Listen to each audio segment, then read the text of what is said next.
Assim que vocês abram a Sagrada Escritura, na Epístola de Paulo a Filemon.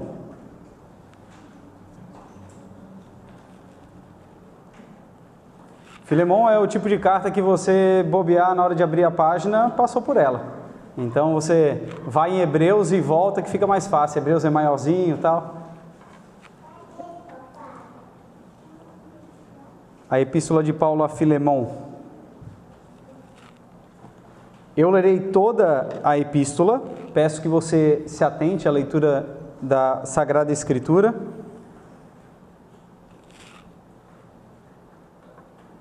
Diz assim a palavra do nosso Deus, que é inspirada, infalível, inerrante e útil para o nosso ensino.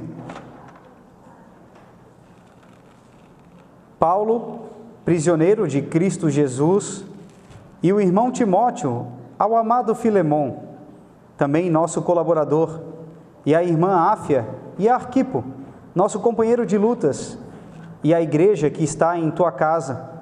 Graça e paz a vós outros, da parte de Deus, nosso Pai, e do Senhor Jesus Cristo. Dou graças ao meu Deus, lembrando-me sempre de ti nas minhas orações, estando ciente do teu amor e da fé que tens para com o Senhor Jesus e todos os santos, para que a comunhão da tua fé se torne eficiente no pleno conhecimento de todo o bem que há em nós para com Cristo. Pois, irmão, tive grande alegria e conforto no teu amor, porquanto o coração dos santos tem sido reanimado por teu intermédio.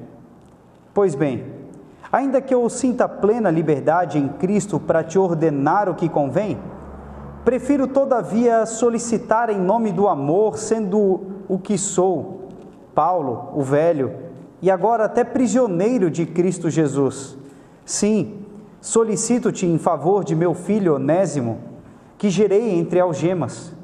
Ele antes te foi inútil, atualmente, porém, é útil a ti e a mim. Eu te envio de volta em pessoa, quero dizer, o meu próprio coração.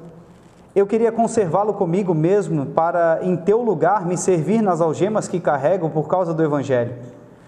Nada, porém, quis fazer sem o teu consentimento, para que a tua bondade não venha a ser como que por obrigação, mas de livre vontade.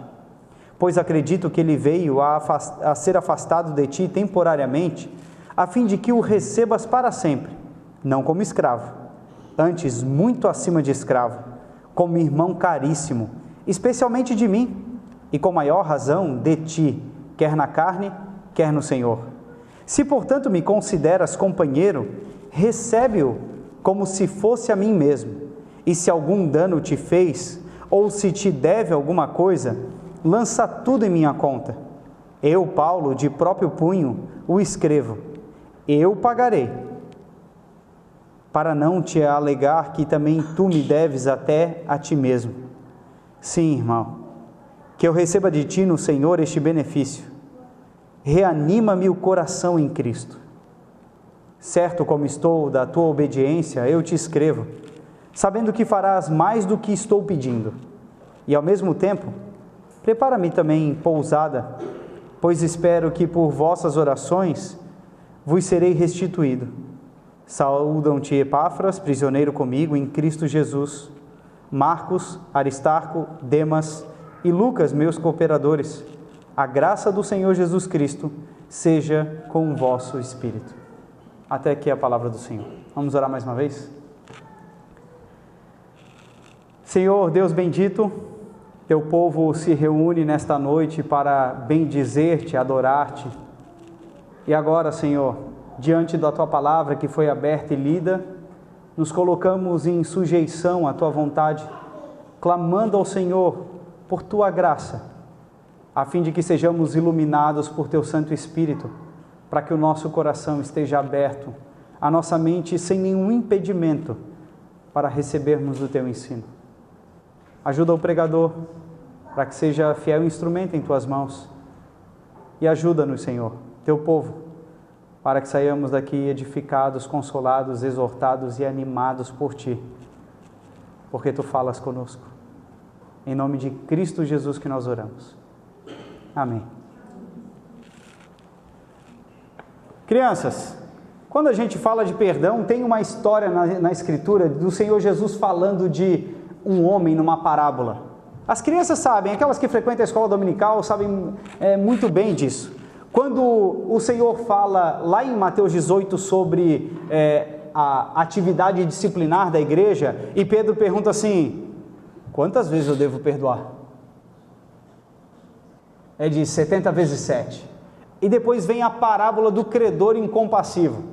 E talvez você lembre disso. Um homem que devia 10.000 talentos para o rei, e o rei o perdoou.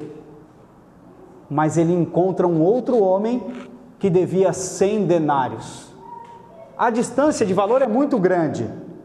E aí o Senhor Jesus conta para os seus discípulos para falar quantas vezes deveria perdoar, para ninguém fazer o cálculo de 70 vezes 7 e contar. Acabou. 500 vezes acabou. Deu? Ele mostra que pelo valor da redenção, do pagamento do preço ou da absolvição da dívida, aquele servo deveria ser constrangido a perdoar o seu conservo. Ele é perdoado pelo rei e ele não perdoa o conservo da mesma categoria.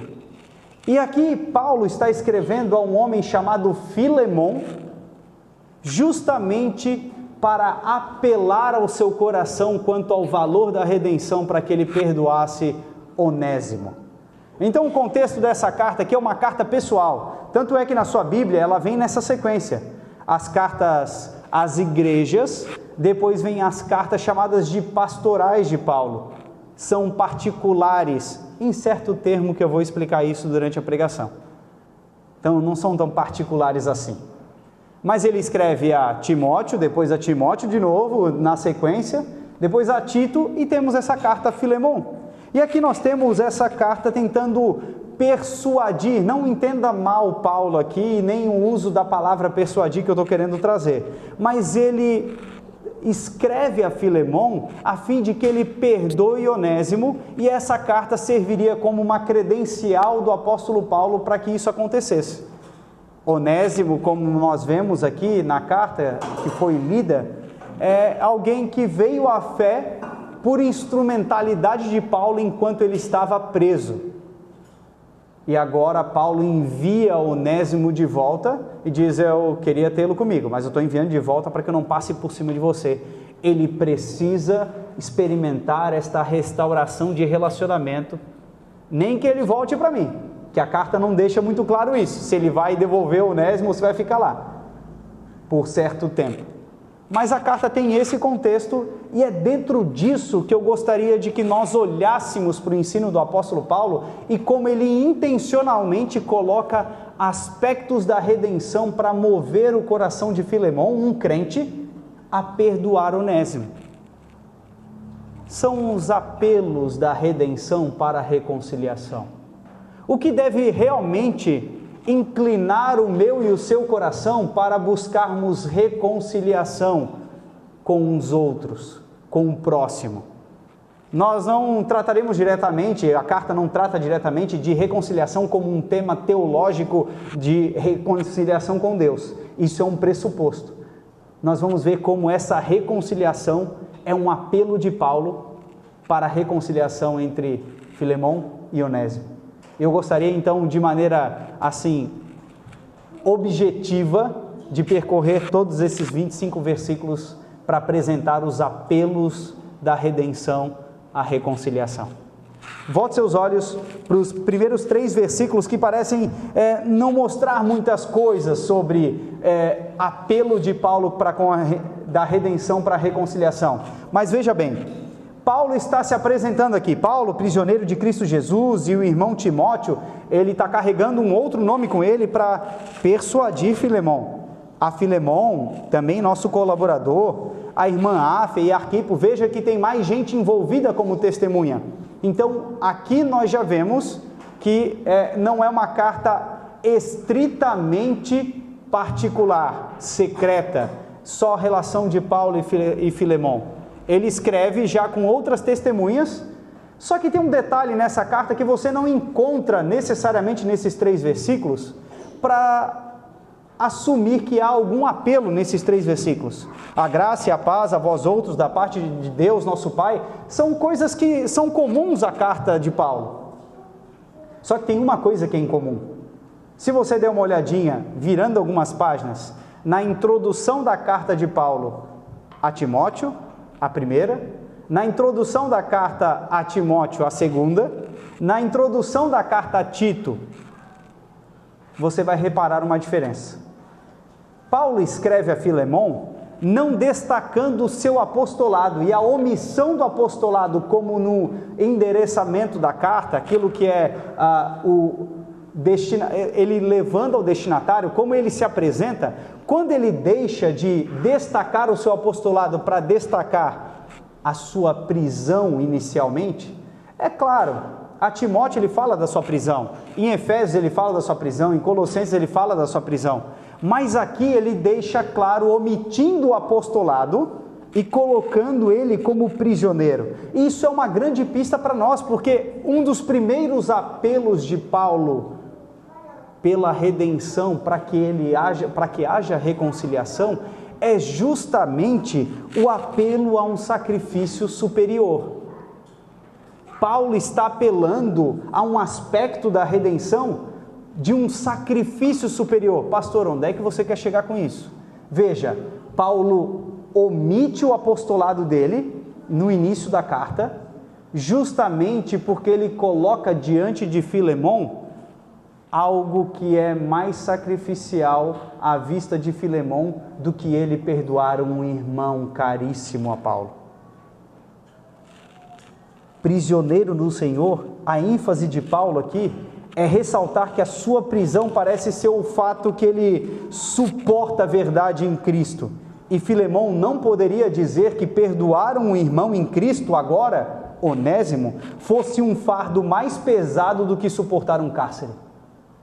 Era como se Paulo falasse: se eu me dou de tal forma pelo Evangelho a ponto de suportar algemas, ser prisioneiro do Senhor, um apelo da redenção para a reconciliação seria um sacrifício superior. Onésimo está indo. Filemon, você não pode dizer que perdoar um irmão em Cristo é um sacrifício demais, porque eu tenho suportado a algema por conta do Evangelho. Então a ênfase de Paulo ao tirar o caráter de apostolado da sua introdução e colocar o prisioneiro no Senhor, ele mostra que é um constrangimento da redenção para com Filemon, para que ele perdoasse Onésimo. Perdoe. Então a gente vê aqui que Paulo se via constrangido em enfrentar a prisão, já que Cristo, o justo, se sujeitou à obediência de morte, até de cruz, para que ele recebesse o perdão. Então é um pedido do prisioneiro no Senhor, Senhor este que se deu para que pudesse perdoar Filemon. Se Filemon recebeu o perdão de Cristo que se entregou por ele, aquele que é prisioneiro no Senhor, ele o constrange, apela à redenção. Há um apelo da redenção para que eu e você perdoemos os nossos irmãos.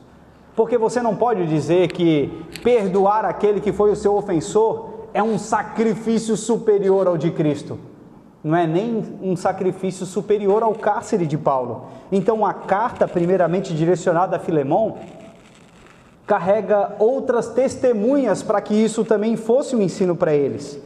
É porque Filemon possivelmente recebia a igreja de Colossos em sua casa. É muito possível, pelas evidências do texto de Filemon aqui, da carta, que Filemon era aquele que recepcionava aqueles irmãos de Colossos em sua carta. E essa carta seria lida perante toda a congregação. Como é que a gente sabe disso? Quando no final ele também, além da introdução de Arquipo, de Áfia, ele coloca aqui outros irmãos, né? Áfia e Arquipo, ele vai citar outros irmãos que estão trazendo esse ensino também, te saúdam Marcos, Aristarco, e no final ele diz: a graça do Senhor Jesus Cristo seja não com o teu espírito, seja com o vosso espírito. Então ele traz aspectos plurais na carta. O que ele quer com isso? Seria um ensino para todos. Seria uma espécie de responsabilização de Filemão perante a congregação, mas também seria um ensino para todos. E isso é um aspecto comunitário que nós vamos ver durante a carta. A questão é que se um líder modelo como Filemão da congregação perdoasse aquele ofensor, ele também serviria de modelo para o desempenho de perdão em toda a igreja de Colossos. A carta é paralela à carta aos Colossenses. E nós lemos aqui na liturgia. Às vezes a gente passa batido, a gente dá muita ênfase na nossa leitura nos primeiros aspectos, nas coisas que são mais claras, mas o suportai-vos uns aos outros tem muito claro no versículo 13. Fica, perdoai-vos mutuamente. E Paulo deixa claro, assim como o Senhor vos perdoou, assim também perdoai vós. Então veja a conexão entre a carta aos Colossenses e a carta a Filemão. Será que perdoar é sacrificial demais? Crianças, quando o papai e a mamãe falam assim para vocês, vai lá perdoar o seu irmão, é fácil? Eu sei que não tem a ver só com as crianças. Eu sei que você, pai como eu, fala assim, você vai perdoar agora. Só que Paulo coloca diante de Filemão um apelo que é um apelo evangélico da redenção. Ele diz, houve um sacrifício superior. É claro que ele se coloca diante de Filemão como aquele que se sacrifica em prisão. Mas talvez você nunca foi preso pelo evangelho para falar para o seu filho assim, vai lá perdoar porque papai já foi preso por conta do perdão do evangelho. Mas nós não precisamos apelar para exemplos pessoais. O nosso coração deve ser moldado e constrangido a perdoar pelo simples fato de haver um sacrifício superior que eu e você desfrutamos. Será que é sacrificial demais perdoar? Será que o nosso ofensor é digno do nosso perdão? Por vezes, eu e você temos um senso de justiça que faz com que nós retenhamos o perdão, pois a gente julga de fato que o nosso ofensor não seja digno do nosso perdão. Achamos que conceder perdão em algumas horas, ou na maioria delas, seja sacrificial demais, porque a ofensa foi muito dura. Talvez você pense assim, é porque não foi com você, pastor. É porque não foi com você. Você não foi ferido. É demais.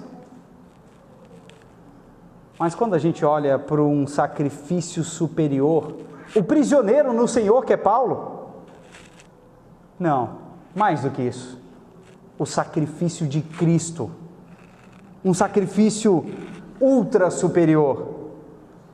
Esse nosso sacrifício de perdoar aquele nosso ofensor torna-se necessariamente pequeno. Quando nós olhamos para o apelo da redenção, como na parábola do credor compassivo, nós vemos Paulo ativando isso no coração de Filemão. Filemão, eu sou prisioneiro no Senhor. O que eu vou te pedir aqui não é um sacrifício superior àquilo que eu tenho vivido das algemas do Evangelho. Então, este é um apelo da redenção para que eu e você exercitemos a reconciliação com o nosso próximo. Mas há um segundo aspecto aqui que eu queria que você visse. Versículos 4 a 7.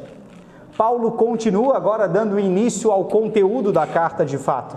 Dou graças ao meu Deus, lembrando-me sempre de ti nas minhas orações, estando ciente do teu amor e da fé que tens para com o Senhor Jesus e todos os santos, para que a comunhão da tua fé se torne eficiente no pleno conhecimento de todo o bem que há em nós para com Cristo.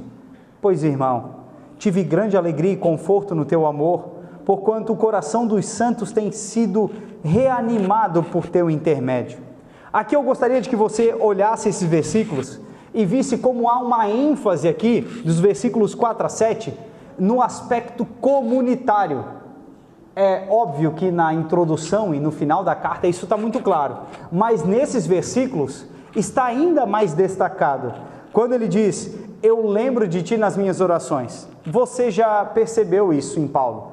Quando Paulo registra que está orando por alguém, ou pela igreja, ou por algum indivíduo, na verdade, ao escrever isso, ele está dizendo: eu gostaria que isso ficasse mais fundamentado no seu coração.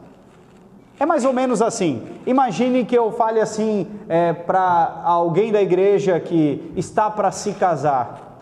Imagine um jovem que você está preocupado com aquele namoro que discorre algum tempo e você diz: meu irmão, estou orando por você, para que você se conserve puro no seu namoro, nesse noivado, para que o casamento de vocês seja uma bênção. É verdade que a pessoa está orando, mas o recado é que nessa explanação da oração é que você se cuide, que você não se desvie, persevere naquilo que você esteja fazendo. Então, quando Paulo registra que está orando, eu dou graças a Deus, ele bota, de certa forma aqui, a comunhão diante dos olhos de Filemão como um constrangimento da graça para que ele exerça a reconciliação. Paulo está dizendo: Filemão, você desfruta e exercita tão bem a comunhão, já é operante em ti. Então o que Paulo faz? Esse é um apelo da redenção para a reconciliação. Ele apela ao amor da comunhão para que ele perdoe. Já é algo demonstrado por Filemão, e é demonstrado por Filemão só para alguns? É só aquele mais bem afeiçoado dele na igreja? Não, veja o destaque que Paulo dá quando ele diz assim: a fé, o teu amor e a fé que tens para com o Senhor Jesus e todos os santos. Ele depois reconhece isso, que a fé dele é de novo para com todos os santos, porque o amor dele era motivo de alegria de Paulo, porque era conforto ao coração de todos os santos. O que Paulo faz é: você tem amado, exercido comunhão para com todos os santos. Onésimo veio à fé, ele é mais um dos santos, e você precisa de perdoá-lo, de reconciliar com ele, porque ele é um desses santos que você ama. É muito provável que até o escravo fujão Onésimo, porque a grande batalha aqui, a grande dificuldade é que Onésimo fugiu. O senhor dele era Filemão e Onésimo foge, e de repente vem a fé com Paulo e agora está retornando.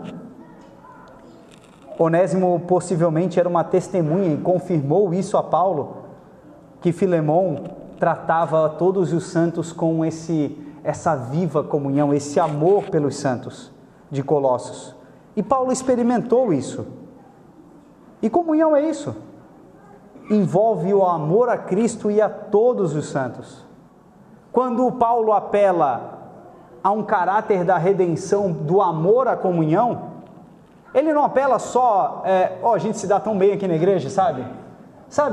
A gente faz programações juntos, a gente toma café depois do culto, bate papo, pastor, a gente fica aqui até altas horas. A gente tem muita comunhão. Sempre a comunhão tem a relação naquilo que Paulo está escrevendo aqui. O teu amor e a tua fé para com Cristo Jesus e para com todos os santos. Então este é um apelo para que eu e você nos reconciliemos uns com os outros, perdoando-nos mutuamente. E a questão fica mais evidente no versículo 7. Na nossa tradução, na tradução que eu estou usando no versículo 7, você vê irmão no começo aqui da oração. Mas no texto grego, a ênfase fica ainda maior pela posição da palavra irmão. Eles falam assim, irmão, ele está chamando a atenção. Seria mais ou menos assim: porquanto o coração dos santos tem sido reanimado por teu intermédio, irmão. Paulo está apelando ao amor de Filemão, à comunhão dos santos, para que ele perdoe. Este é um apelo da redenção para que o meu e o seu coração seja constrangido pela redenção que nós recebemos, o que nos une em comunhão, o amor, a fé em Cristo Jesus com todos os santos. Aqui o nosso senso de comunhão é posto à prova. Nós ficamos às vezes assim, bravos porque alguém não veio à programação que a gente preparou. A gente fica chateado, poxa, não veio ninguém. A gente preparou uma coisa tão legal. As pessoas não desfrutam de comunhão. É claro que essas programações são importantes para a gente criar vínculo e crescer e estar ali ajudando um ao outro com a palavra, mas a nossa comunhão é de fato posta à prova quando nós somos chamados a perdoar aquele irmão que nos ofendeu. E não é à toa que Paulo apela a isso e diz: tu tens amado todos os santos, tu amas o Senhor Jesus, tu estás em comunhão, tu és irmão, só que aquele teu ofensor é teu irmão. Perdoa-o. Paulo faz isso com Filemão. Inúmeras vezes nós manifestamos amor de comunhão para com os nossos irmãos. Nós cedemos a vez no almoço comunitário, vou deixar para os mais velhos, aqueles com debilidade, a gente cede a vez. Senta aqui, irmão, o culto está lotado, eu vou ficar em pé ali. Eu tenho condições físicas melhores do que você, eu fico em pé o culto todo. A gente auxilia em algo, ora pelos nossos irmãos, e temos testemunhado isso. É muito possível que você pudesse receber uma carta como essa que Paulo escreveu a Filemão. Falar: meu irmão João, Mariazinha, você tem amado os santos, mas você precisa perdoar esse irmão que lhe ofendeu.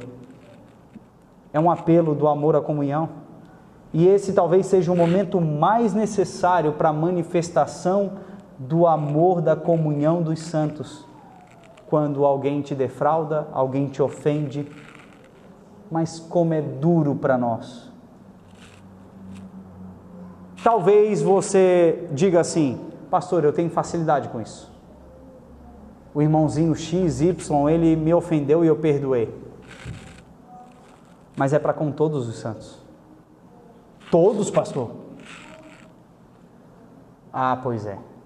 A depender da ocasião, talvez seja mais fácil a gente perdoar aqueles que são mais achegados nossos, que a gente tem mais intimidade em alguns aspectos.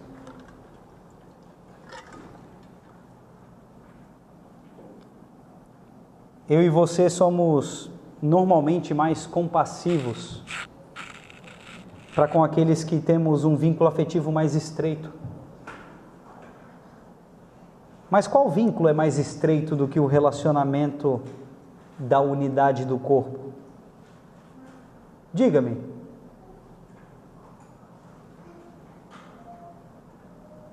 O qual não depende de gostos, de afinidade, mas de ter um só Senhor, uma só fé, um só Espírito, um só batismo, um só Pai. A comunhão, ela pressupõe unidade. E se há comunhão no Espírito, como Paulo escreveu aos Filipenses, é porque tal nos foi concedida pelo amor de Deus em Cristo. E este é um apelo da redenção para o perdão, para a reconciliação. Quando Paulo escreve aos próprios Colossenses acerca do perdão como o de Cristo, que nós lemos na liturgia, ele diz, ele incentiva esse perdão com base no amor que ele diz, o qual é o vínculo da perfeição. É preciso lembrar que a comunhão não diz respeito primariamente a esse aspecto horizontal, as nossas relações uns com os outros. A gente é da mesma igreja, então a gente tem que se perdoar. Não, é que a gente é família, entendeu? A gente é família. São coisas boas que a gente ressalta como argumentos para o perdão, para a reconciliação. Só que não são fundamentais para que o seu coração seja atingido como uma flecha pela palavra, para que você perdoe seu irmão.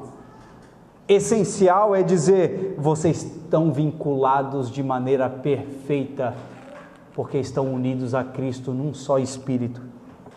Então a gente precisa ser lembrado destas coisas. Aliás, em qual das relações há mais acentuada e intensamente o vínculo do amor de comunhão, se não casamento? E por vezes eu e você temos dificuldade de perdoarmos os nossos cônjuges. Aquele que é tão intimamente nosso irmão. E às vezes a gente não é constrangido pelos argumentos certos.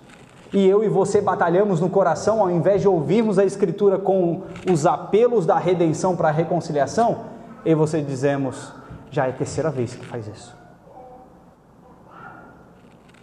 Dois pecadores redimidos casados necessitarão de compreender que o amor da comunhão que eles desfrutam deve ser o apelo mais forte para que eles se perdoem. Um dos aspectos de aconselhamento, eu sei que vocês estão estudando isso na escola dominical, é que se esses apelos da redenção não forem suficientes para mover o coração de um crente a perdoar, a se reconciliar, a ser transformado, difícil ter algum argumento que constrange, que lhe reordene. Então Paulo, quando escreve aos Coríntios, é justamente nisso que ele coloca preocupação. Lembra daquele homem que ele é ofensor, possivelmente, na segunda carta, possivelmente um ofensor pessoal de Paulo, que está falando contra o apostolado de Paulo, e ele é disciplinado, ao contrário daquela primeira carta, e depois ele é restituído, e a igreja de Corinto diz, não vamos restituir. Paulo escreve a segunda carta e diz, perdoem-no, porque eu mesmo já o perdoei. E Paulo dá um motivo para isso.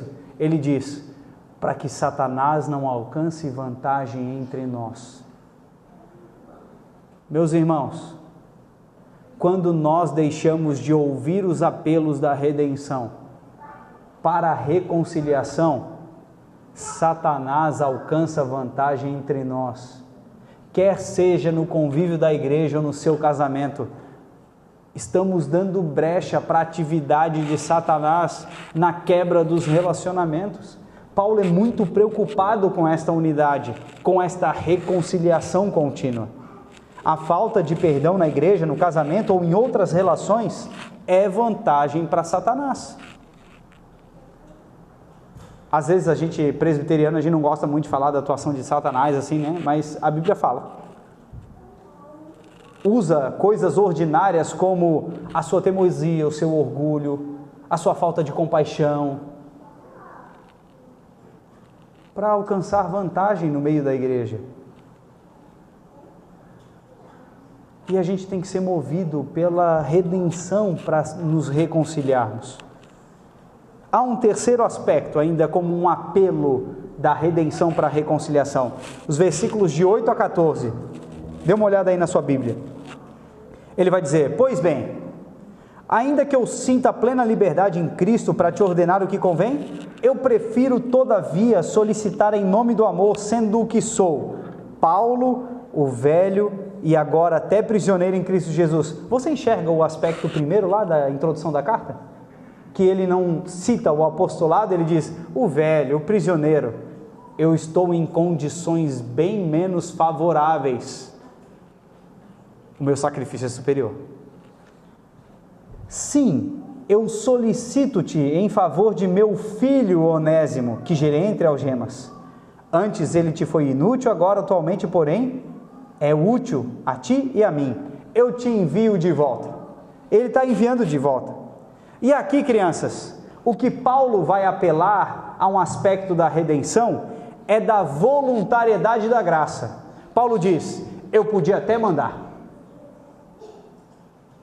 mas eu sei que o teu coração foi alcançado pela graça, e o teu coração vai ser voluntarioso em perdoar. O que Paulo está dizendo é, ainda que tenha força de mandamento, perdoai-vos mutuamente. Quando você olha para Cristo e para a sua graça, isso é argumento suficiente para que você fale assim, eu preciso perdoar o meu irmão. Eu preciso receber Onésimo aqui. E nós, pais, fazemos isso com as crianças. Nós dizemos: meu filho, vá agora perdoar. Anda, ele é seu irmão. Comunhão. Você não sabe o quanto eu tenho trabalhado para cuidar de vocês. Sacrifício superior.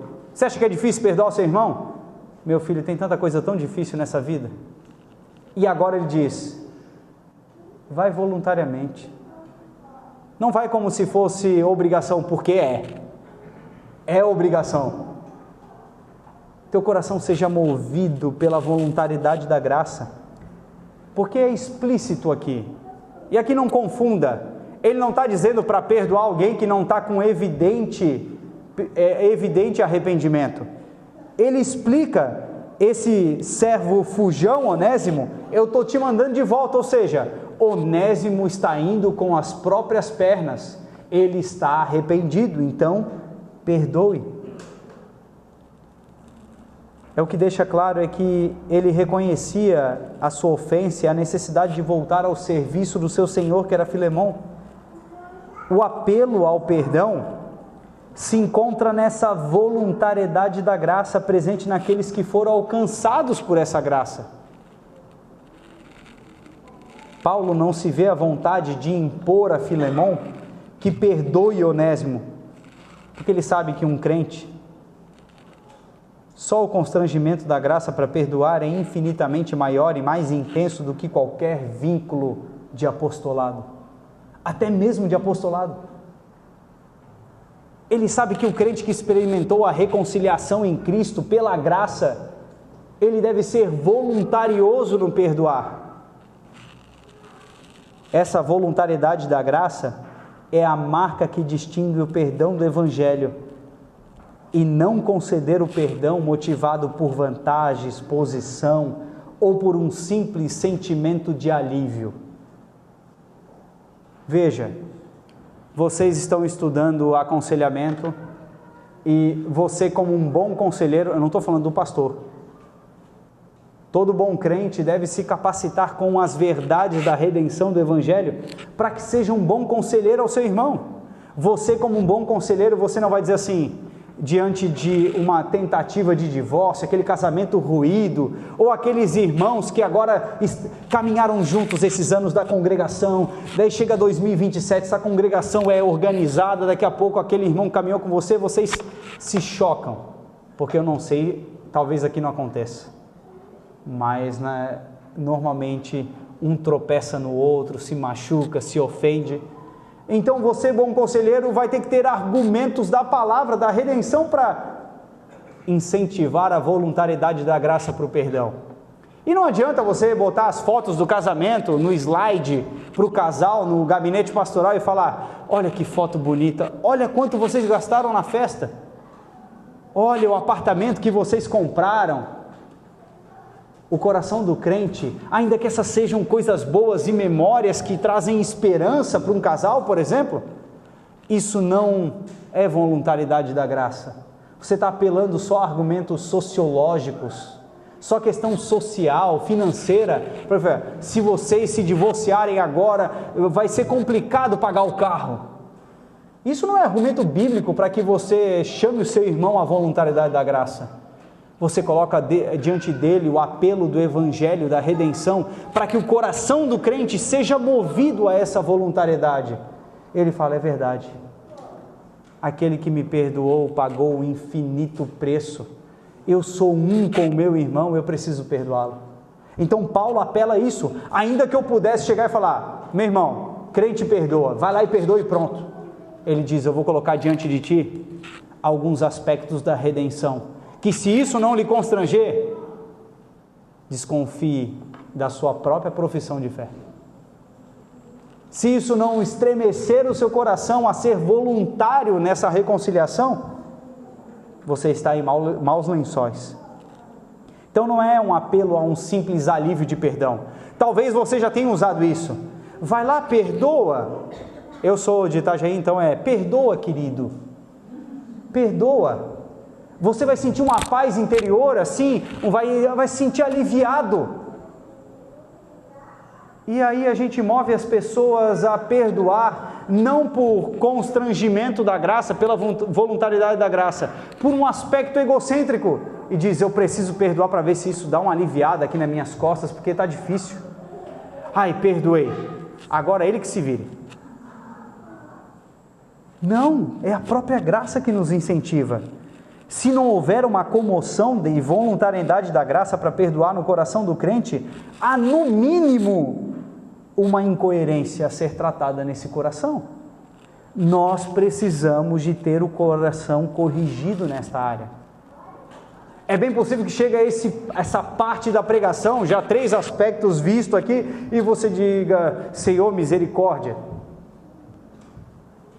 É que eu e você precisamos ter o coração tratado nessa área, uma área que é tão repetida nos evangelhos, nas epístolas, e você diz, pastor, é mais do mesmo. É a mesma coisa que eu ler a parábola do credor incompassivo, eu sei disso. Você tem que entender que verdades repetidas nos evangelhos, na escritura, é porque elas destacam as dificuldades maiores do nosso coração. A palavra é inspirada, infalível, inspirada pelo próprio Espírito, o próprio Deus se revelando a nós, Ele sabe das dificuldades do meu e do seu coração.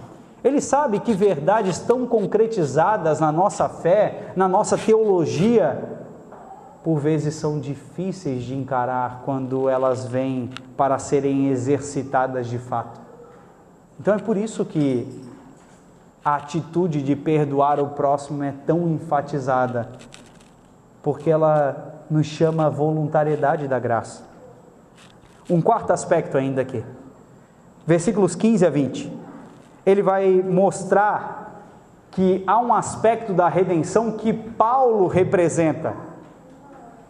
O apelo da redenção para a reconciliação é um apelo à representatividade vicária. Pastor, ficou difícil. O que seria vicário?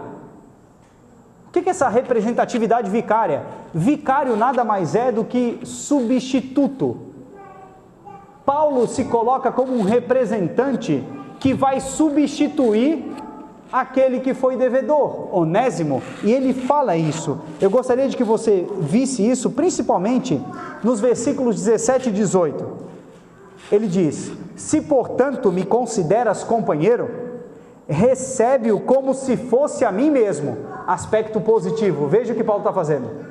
Paulo está colocando-se se colocando como um representante vicário. Ele diz, recebe a mim mesmo, aspecto positivo. Agora o versículo 18, ele traz um aspecto negativo, não negativo de ser ruim, mas que agora ao invés de receber como a mim mesmo, ele diz, coloca a dívida dele na minha conta. Você já viu isso em algum lugar? O que Paulo faz é destacar um princípio da redenção tão valoroso para nós, o aspecto de justificação. Alguém que se dá em nosso lugar e o Senhor recebe-nos a nós como se fosse o nosso representante. Da mesma forma, as nossas dívidas, Isaías 53, que nós lemos na liturgia, são imputadas a Ele. Paulo diz, eu vou dar uma de mediador aqui nessa conversa, eu vou ser um representante vicário entre vocês dois. Paulo é para Filemão uma espécie de representante vicário. Ele se coloca como pagador da dívida de Onésimo e, ao que parece, se coloca como alguém que vai pagar em lugar de Filemão. Ele foi um pagador de Filemão, ele diz, assim como eu fui para ti, eu sou para ele. É um aspecto muito bonito que Paulo traz aqui. Ele tinha uma dívida pessoal para com ele, tanto é que no versículo 19 ele vai dizer assim, para não te alegar que também tu me deves até a ti mesmo. Paulo diz, se eu quisesse te constranger pela dívida que tu tens comigo, tu sabes que tu me deves até a ti mesmo. Paulo traz um aspecto de representatividade do Evangelho que é claramente notório à pessoa de Cristo. É como se o Senhor, na sua palavra, dissesse assim, você não vai perdoar o seu irmão? Você me deve até a você mesmo.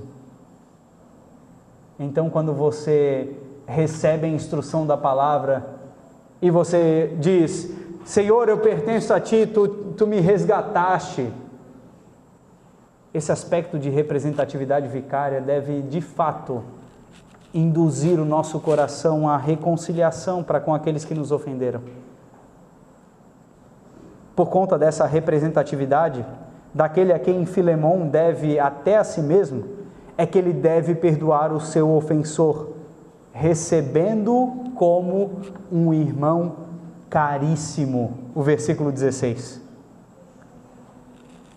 Isso se daria em todos os aspectos do relacionamento entre os dois, na igreja e no trabalho. De que maneira ele fala isso?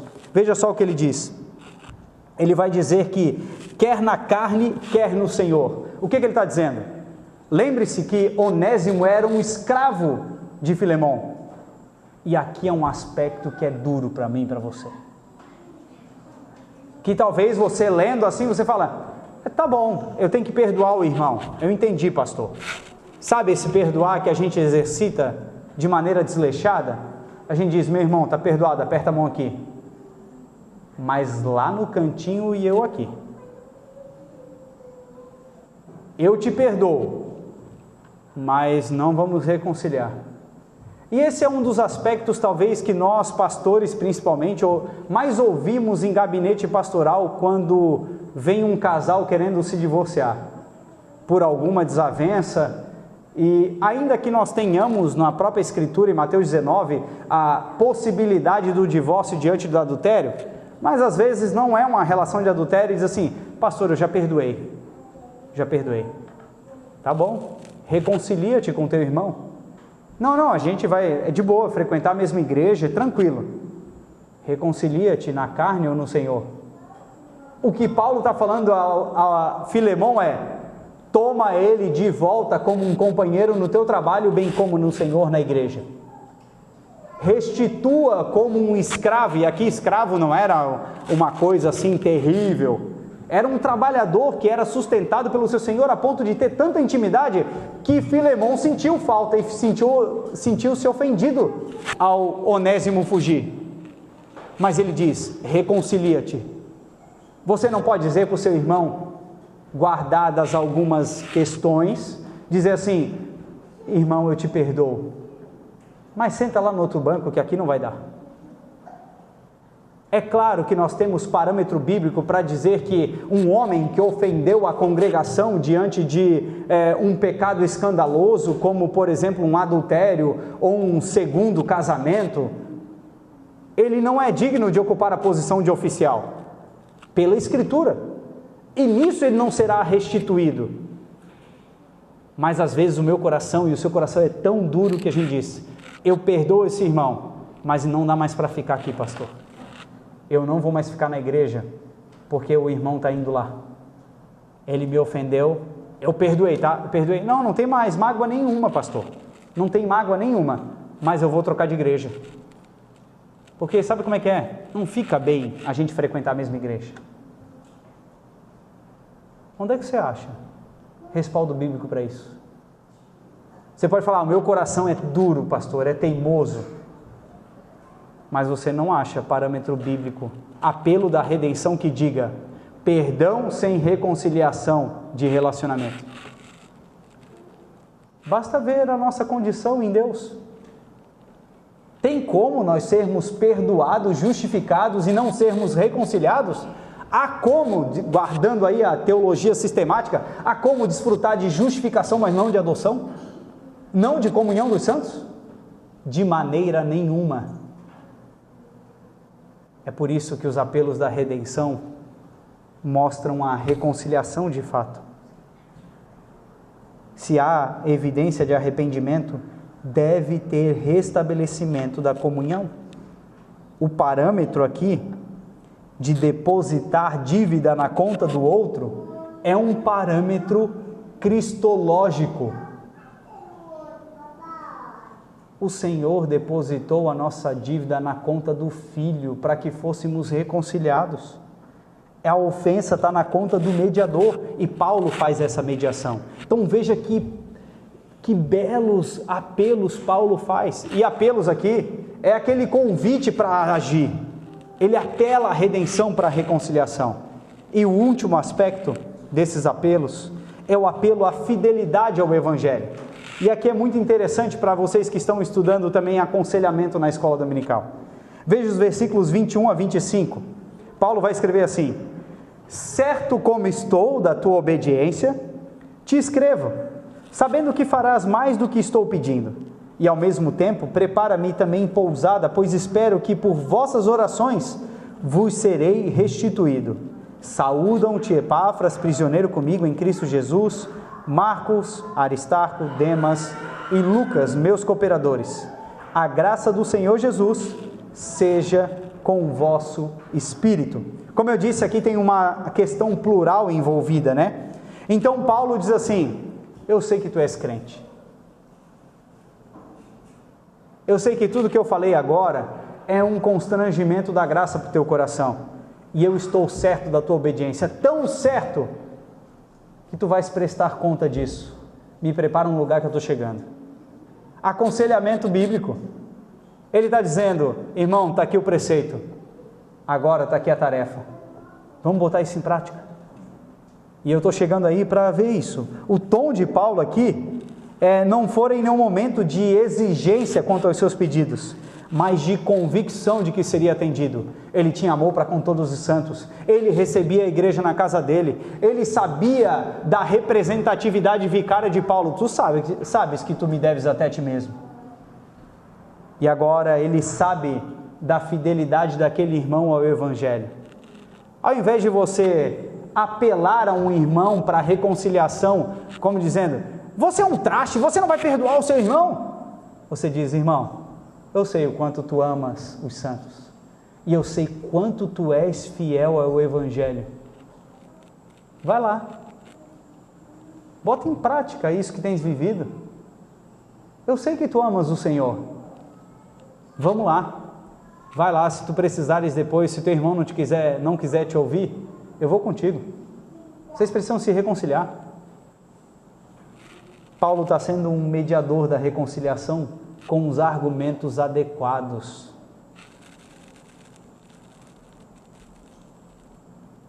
A obediência seria então uma obediência ao apelo do Evangelho à reconciliação, não a questões puramente sociais.